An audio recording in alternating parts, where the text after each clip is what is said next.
Hey everyone, Rascal here. And Mama, welcome to our podcast. In today's podcast, we're covering the third Bleach movie, Fade to Black. Now, with a similar plot to the Memories of Nobody film, Rukia is taken by two mysterious kids who wipe everyone's memories of her. Now, fortunately, Ichigo holds on to his memories and sets out to the Soul Society to find her, and the most intense action and drama ensues. Yes. Good old Ichigo. Thank goodness for Ichigo. He doesn't forget anybody. He's so awesome. Right. And before we start, be sure to like, subscribe, and notification bell based on future podcasts and to pause videos. Absolutely. So we're almost at the end of watching all the Bleach movies. We have one to go, Hellverse. Yes. And we have had a different experience with each movie. Yes. Same with this one, even though it's similar. They didn't make it carbon copy. Right. And I felt like this one was done in, like, my opinion, was done a little bit better than the first one, because to me, like, this was really the real Memories of Nobody. I mean, we got the title of the first one and got what they meant, but here it was like, you know who this somebody is, but to everyone else they're nobody. They're like, who is this person? Never existed and stuff. So in here it kind of would make more sense to me to have the title for that, but I understood what they did. And it seemed like there was a lot more intensity in here than in the first one, where it took a while for it to start. And here it starts immediately as soon as the movie is on.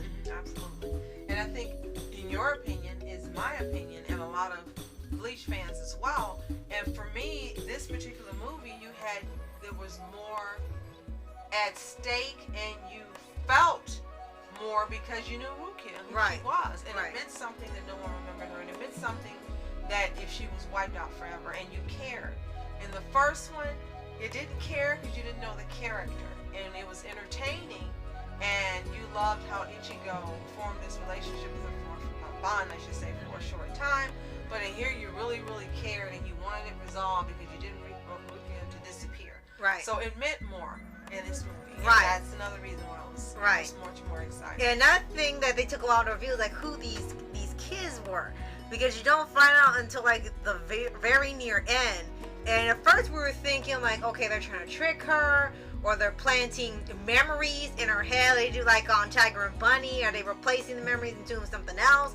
And it turns out, you know, they actually do know her. She does know them.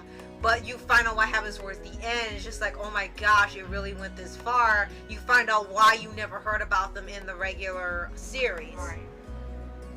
And like I said, like, another thing is that it's more intense. You can feel that it's more intense here. Well, the first one, it was sort of light, and then it got darker as it went along. It was sort of just slow pacing. But in here, it just sort of, like I said, it immediately starts off with something crazy happening, and then it stops for a little bit, and then it slowly starts building up because Ichigo and Kan are the only ones that remember her. Right.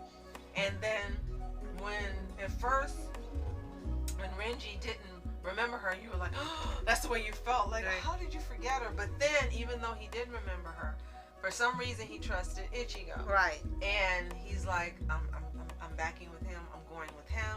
And the rest of them were like, what are you doing? He's like, I don't know. But I'm going to go with him. And so he wasn't by himself. I know Khan, but still. Right. He wasn't by himself. Well, the movie sure acted like it was by himself. You know, Khan kept telling, you need to go get Rukia. And so it was two of them going to do it. And then things started happening that you're like, you gotta know something's wrong. Does this make sense to you? Does this make sense? You're sitting like Blues Brothers, all these people after one person. Right, and you don't even know them. Yeah, like, but you don't even think about it? Like, yeah, we're just kind of doing it. Don't know why, but hey. And Captain Hitsugaya, of course, was the one who really got it rolling. You know, hey, you need to pay attention. Right. And another thing is that, you know, Ichigo's, I'll say, the Earth Realm friends were not in this one, so they were not even involved. Really weird, yeah. And I think because it said it takes place after a certain episode, so maybe to cover the ground, just in case where you are and they're not back yet, they made sure they were cut out of the movie. But it was felt weird watching it and they weren't involved. When in the first one, everyone in the whole show was involved, from his friends and the Snow Society and all of the Reapers and the villain. Everyone just got involved in this one person. But it gets to Rukia, only half of them are there. It just was kind of funny. And no Orihime was just like, weird. It was just unforgivable. I was like, Orihime?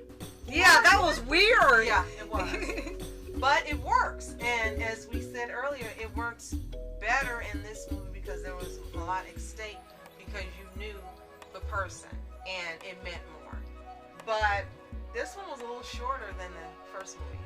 A little bit, yeah. You could tell. I mean, it wasn't like a 2-hour movie, but it was a little short, so it felt like it was going a bit faster than normal.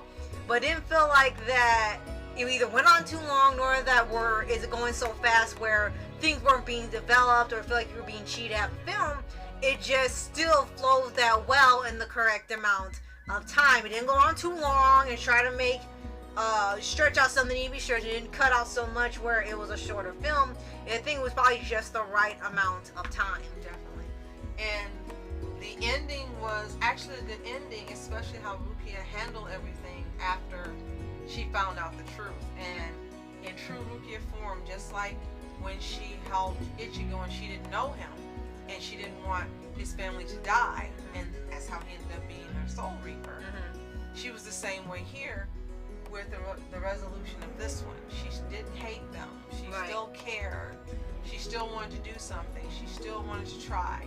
And it just made you, if you really didn't like her character already, if you already love her, you would like her more after this movie, because you're seeing more to her, where she's a little more stoic. And there are times that she's with Ichigo and they're crazy, but she's a little more stoic, a more professional, probably because of the influence of her brother, But in here, you see more of her heart and her feelings, like you did with Ichigo, which hadn't really happened for quite a while. Yeah, and with this, it really shows how strong the bond between them is. However you want to take it, you can take it, but they really make it clear that Okay. I said Bakugo accidentally. No. Okay. Oh no! Like, wow, when did we do a crossover? But it really shows how strong their bond is from that first episode. However you like to take it, it won't matter, because, you know, regardless of how you see them, they do care about each other.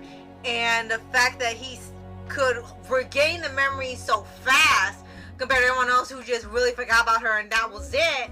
And the fact that he was the most important part of the movie and the one to rely on to get her back and return everyone's memories, it shows how important he is to her, how important she is to him. And even the brother didn't remember, and he's like, he was going to try to stop him and take him out, and he's like, you know what, do what you want.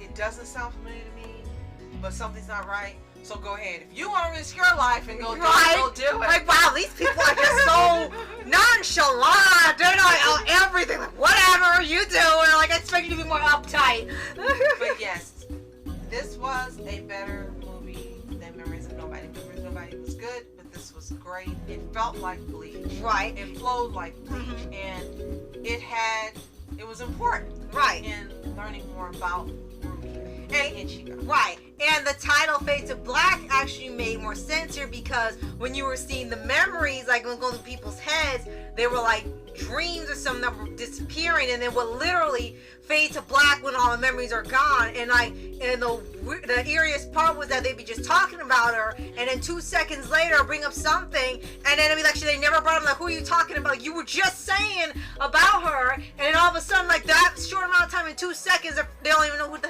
heck she is. Right. So, if you've seen Fade to Black, let us know in the comments below. If you haven't, it's available on Prime to watch for $1.99. You can purchase the movies on Amazon, and I think, no, the movies aren't available. Only two. Just the series. Yeah, and 2 movies are available on Netflix, right? Right. But this isn't one of them. I think it is. Yeah, it is actually. Fade to Black and Hellverse are available on there. Oh, that's right. Duh, we didn't watch it on Netflix. I was thinking Amazon. I understand, because it's like, why I gotta go here and going here? Back and forth. Yeah, it's so weird how they set that up. So, correction, you can see this on Netflix. If have it. It's available still. Yeah. And let us know what you think in the comments below. And be sure to like, subscribe, and click notification buttons on future podcasts and little pause videos. Absolutely. So, thank you so much for watching. I'm Rascal Entertainment. and I'm Mom Entertainment. Have a fantastic day. Peace. Don't forget us.